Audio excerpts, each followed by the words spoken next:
Bonjour amis milanistes et bonjour la famille, j'espère que vous allez bien. Alors, petit ajournement par rapport à certains rumeurs de transfert. Par rapport à Vlahovic, comme je vous avais dit, il sera libre de signer avec n'importe qui à partir du 2 février.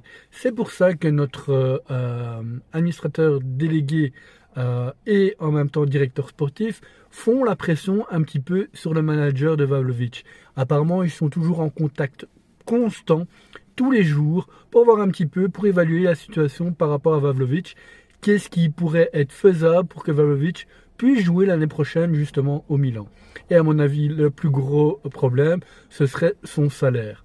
Donc voilà, à voir un petit peu comment tout ça va se dérouler. On en saura plus à mon avis début février, s'il viendra au Milan ou s'il ira autre part. Hein, parce qu'il pourrait recevoir une offre beaucoup plus intéressante d'un autre club comme les clubs anglais ou autres, qui lui donnerait justement le salaire qu'il souhaiterait.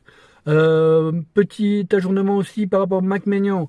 On dit que justement son contrat est quasi sur le point d'être signé, tous les accords sont faits, il n'y a plus que le rendez-vous pour faire la signature officielle. Donc ça, c'est une très bonne chose. Petite nouvelle aussi sur Santiago Jiménez.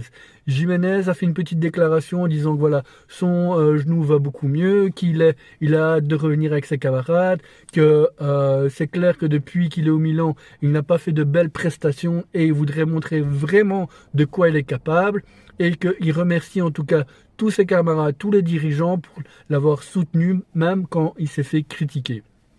Et oui, j'avais un ajournement aussi par rapport à Ruben. Ruben Loftus-Cheek est toujours très convoité par Aston Villa.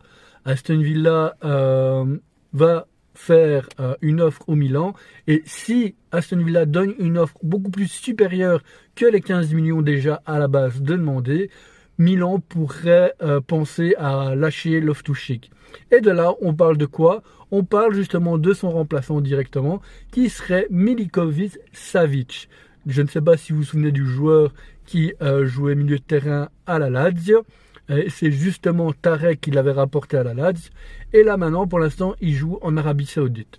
Donc voilà, on verra un petit peu comment ça va se passer. Il reste une dizaine de jours pour que le Mercator soit terminé. Voilà, n'hésitez pas à me mettre en commentaire tout ce que vous pensez par rapport à Ruben, par rapport à Vlahovic, aux déclarations de Thiago. Voilà, n'hésitez pas, faites-vous plaisir et comme d'habitude, Forza Milan per sempre.